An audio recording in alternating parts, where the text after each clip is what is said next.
Sir, ನಮ್ಮ ಲೋಕಸಭೆಯ ವಿರೋಧ ಪಕ್ಷದ ನಾಯಕರು ಗೌರವಾನ್ವಿತ ರಾಹುಲ್ ಗಾಂಧಿ ಅವರು, ತಮಗೆ ಗೊತ್ತಿರಬಹುದು, ಹೋದ ಬಾರಿ ಅಧಿಕೃತವಾದಂತಹ ವಿರೋಧ ಪಕ್ಷದ ನಾಯಕನ ಸ್ಥಾನ ಕೂಡ ಈ ಕಾಂಗ್ರೆಸ್ ಇದ್ದಿದ್ದಿಲ್ಲ. ಆದ್ರೆ ಏನೋ ಜನರ ಆಶೀರ್ವಾದದಿಂದ ಒಂದು ವಿರೋಧ ಪಕ್ಷದ ನಾಯಕನ ಸ್ಥಾನ, ಸಂವಿಧಾನಬದ್ಧವಾದಂತ ಒಂದು ಸ್ಥಾನ 10 ವರ್ಷ ನಂತರ ಕಾಂಗ್ರೆಸ್ಸಿಗೆ ಈ ಬಾರಿ ಲೋಕಸಭೆ ಸಿಕ್ಕಿದೆ. ಹಾಗಾಗಿ ಈ ಸಂದರ್ಭದಲ್ಲಿ ನಾನು ಇಷ್ಟು ಮಾತ್ರ ಹೇಳಲಿಕ್ಕೆ ಇಚ್ಛೆ ಪಡ್ತೇನೆ. ಒಂದು ಸಂವಿಧಾನಬದ್ಧವಾದಂತ ಚುನಾವಣಾ ಆಯೋಗವನ್ನ ಇವತ್ತು ಪ್ರಶ್ನೆ ಮಾಡುವಂತ ಒಂದು ಪ್ರಯತ್ನ ನಡೀತಾ ಇದೆ. ನಾನು ಈ ಸಂದರ್ಭ ಇಷ್ಟು ಮಾತ್ರ ಹೇಳ್ತೀನಿ, ಸಂವಿಧಾನದ ಬಗ್ಗೆ ಅವರಿಗೆ ಗೌರವ ಇದ್ದಿದ್ರೆ, ಅಂಬೇಡ್ಕರ್ ಜಿ ಅವ್ರ ಬಗ್ಗೆ ಗೌರವ ಇದ್ದಿದ್ರೆ, ಇವರ ಅನುಕೂಲಕ್ಕೋಸ್ಕರ ಸಂವಿಧಾನವನ್ನ ಬದಲಾವಣೆ ಮಾಡಿ ತುರ್ತು ಪರಿಸ್ಥಿತಿನ ದೇಶಕ್ಕೆ ಹೇರಿದ್ದು ಇದೇ ಗೌರವಾನ್ವಿತ ಇಂದಿರಾ ಗಾಂಧಿ ಅವರು, ಇದೇ ಕಾಂಗ್ರೆಸ್ ಪಕ್ಷ. ಹಾಗಾಗಿ ಇವರಿಂದ ನಾವು ಸಂವಿಧಾನಕ್ಕೆ ಗೌರವ ಸಿಗುತ್ತೆ ಅಂತ ನಾವು ಯಾರು ಕೂಡ ನಿರೀಕ್ಷೆ ಮಾಡಕ್ಕಾಗಲ್ಲ. ಯಾಕಂದ್ರೆ ಇವತ್ತು 2 ಸಂವಿಧಾನಬದ್ಧವಾದಂತಹ ಸಂಸ್ಥೆಗಳೇ ಅಗೌರವ ಮಾಡ್ತಾ ಇದ್ದಾರೆ. ಒಂದು ಚುನಾವಣಾ ಆಯೋಗ, ಇನ್ನೊಂದು ಇದೇ ಚುನಾವಣಾ ಆಯೋಗದ ವಿರುದ್ಧ ಈಗ ಆಲ್ರೆಡಿ ಸುಪ್ರೀಂ ಕೋರ್ಟ್ ಅಲ್ಲಿ ಇಶ್ಯೂ ನಡೀತಾ ಇದೆ. ಅಲ್ಲಿನೂ ವರ್ಡಿಕ್ಟ್ ಬರ್ಬೇಕಾಗಿದೆ.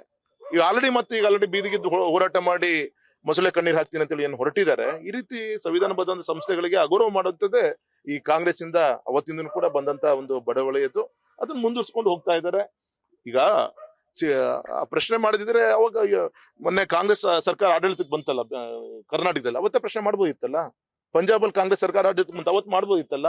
ಇವ್ರಿಗೆ ಅನುಕೂಲ ಆದಾಗ ಚುನಾವಣಾ ಆಯೋಗದ ಬಗ್ಗೆ ತುಂಬಾ ಪ್ರೀತಿ, ಯಾವಾಗ ಈ ರೀತಿ ಅಂತ ಜನರು ವರ್ಡಿಕ್ಟ್ ನೆಗೆಟಿವ್ ಬರ್ಬೋದು ಅಂತೇಳಿ ಊಹಿಸ್ಕೊಂಡು ಈಗ ಆಲ್ರೆಡಿ ಅವ್ರು ಸೋತಿದ್ದಾರೆ. ಅವರು ವೆಸ್ಟ್ ಬೆಂಗಾಲ್ ಅಂಡ್ ಬಿಹಾರ್ ಚುನಾವಣೆ, ಈ ಒಂದು ಮತದಾರ ಪಟ್ಟಿ ಪರಿಷ್ಕರಣೆ ಬಗ್ಗೆ ಇವ್ರೇನು ಪ್ರಶ್ನೆ ಮಾಡಿದ್ದಾರೆ. ಈಗ ಆಲ್ರೆಡಿ ಸೋಲು ಉಂಡಿದ್ದಾರೆ. ಈಗ ಆಲ್ರೆಡಿ ಬರುವಂತ ಒಂದು ರಿಸಲ್ಟ್ ಏನಾಗ್ಬು ಅಂತ ಅವ್ರಿಗೆ ಗೊತ್ತಾಗಿದೆ. ಅದಕ್ಕೋಸ್ಕರ ಇದನ್ನ ಟೈಮ್ ಕಿಲ್ ಮಾಡ್ಲಿಕ್ಕೆ ಮೊನ್ನೆ ಹೇಳಿಕೆ ಕೊಟ್ಟಿದ್ದಾರೆ. ನಾವು ಚುನಾವಣೆಗೆ ಸ್ಪರ್ಧೆ ಮಾಡ್ಬೇಕೋ ಬೇಡೋ ಯೋಚನೆ ಮಾಡ್ತಾ ಇದೀವಿ ಅಂತ ಕೂಡ ಹೇಳಿಕೆ ಕೊಟ್ಟಿದ್ದಾರೆ. ಅದು ಅರ್ಥ ಎಲ್ಲ ಒಂದ್ ಕಡೆಗೆ ಅಡ್ದಾರಿ ಹೋಗ್ಲಿಕ್ಕೆ ಅವ್ರ ಪ್ರಯತ್ನ ಮಾಡ್ತಾರೆ. ಸರ್, ಏನು ಬೇಡ ಸರ್, ಮೊನ್ನೆ ಟ್ರಂಪ್ ಅಮೆರಿಕದ ಅಧ್ಯಕ್ಷ ನಮ್ಮ ಭಾರತದ ಆರ್ಥಿಕತೆ ಬಗ್ಗೆ ತುಂಬಾ ಹಗುರ ಮಾತಾಡುವಂತ ಪ್ರಯತ್ನವನ್ನ ಮಾಡಿದ್ರು. ಅದನ್ನ ಒಬ್ಬ ವಿರೋಧ ಪಕ್ಷದ ನಾಯಕ ರಾಹುಲ್ ಗಾಂಧಿ ಅವರು ಎಂಡರ್ಸ್ ಮಾಡ್ತಾರೆ. ಸರಿ ಇದೆ ಅವ್ರು ಹೇಳುದು ಅಂತ ಹೇಳ್ತಾರೆ ಅಂದ್ರೆ ಸುಪ್ರೀಂ ಕೋರ್ಟ್ ಚಾಟಿ ಬೀಸಿ ಸರಿ ಇದೆ, ಇವ್ರು ಈ ದೇಶದ ಪ್ರಜೆನ ಅಥವಾ ಇನ್ನೊಂದು ದೇಶ ಪ್ರಜೆನ ಅಂತ ಸ್ವಲ್ಪ ದಿನದಲ್ಲಿ ಗೊತ್ತಾಗುತ್ತೆ. ಅವ್ರ ಪಾಸ್ಪೋರ್ಟ್ ಇದೆ ಅದು ಕೂಡ ತನಿಖೆ ಆಗ್ತಾ ಇದೆ, ಅದು ಬೇರೆ. ಹಾಗಾಗಿ ಅವ್ರ ನಡವಳಿಕೆನೆ ತೋರಿಸ್ತಾ ಇದೆ ಅಂತ ಹೇಳಿದೆ. ಕೊಡ್ಬೇಕು, ಅವ್ರು ಪುರಾವೆ ಕೊಡ್ಬೇಕು. ಯಾಕಂದ್ರೆ ನನಗೂ ಅನಿಸ್ತದ ಏನಂದ್ರೆ, ಯಾಕಂದ್ರೆ 10 ವರ್ಷ ಅವ್ರ ಅಧಿಕೃತ ವಿರೋಧ ಪಕ್ಷ ಸ್ಥಾನ ಪಾರ್ಲಿಮೆಂಟ್ ಇರ್ಬೇಕು ಅಂದ್ರೆ 40 ಸ್ಥಾನ ಕೊಡ್ಬೇಕಾಗತ್ತೆ. ಅದನ್ನು ಕೂಡ ಕೊಟ್ಟಿದ್ದಿಲ್ಲ.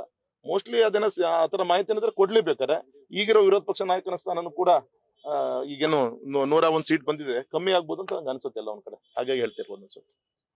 Thank you sir.